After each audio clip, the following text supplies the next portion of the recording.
स्वागत है आपका बी न्यूज नेशन में। मैं हूं Abid Hussain Shaikh. Police FIR, Facebook video से नाराज युवक की हत्या। पुलिस एफआईआर में शिकायतकर्ता मृतक रमेश के पिता श्रीमंत धारा सिंह ने बीजापुर ग्रामीण पुलिस थाने में रिपोर्ट लिखाई है कि दलित संगठन के नेता जितेंद्र कांबळे पर फेसबुक में वीडियो के जरिए मृतक रमेश धारा सिंह के विरोध जताने पर नाराज 7 लोगों ने बीजापुर तालुका कुमडगी के पास बेरहमी के साथ हथियारों से हमला करके मार डाला है। इस घटना में शामिल प्रमुख व्यक्तियों के नाम बताते हुए मृतक के पिता श्रीमंत ने दलित संगठन के नेता जितेंद्र कांबळे, रघु कलमेश्वर सहित कुल 7 लोगों पर शक जताते हुए रमेश की जान लेकर कुमडगी के हरिजन नामी परिवार के घर के बाहर लाश को फेंक कर चले जाने की बात पुलिस द्वारा दी गई है, जिस पर बीजापुर ग्रामीण पुलिस थाना में जितेंद्र कांबळे सहित 7 लोगों पर एफआईआर दर्ज करके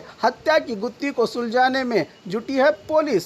मुझे तो बस हो गया है, रोज तरकारी वालों का इंतजार करूं, फिर दाम कम करने के लिए उनसे रिक्वेस्ट करूं।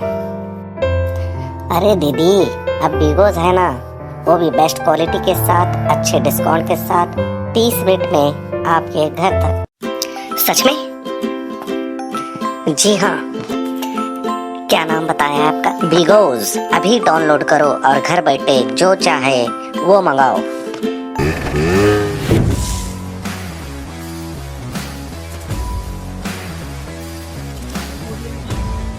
और खबरों के लिए देखते रहिए बी न्यूज नेशन।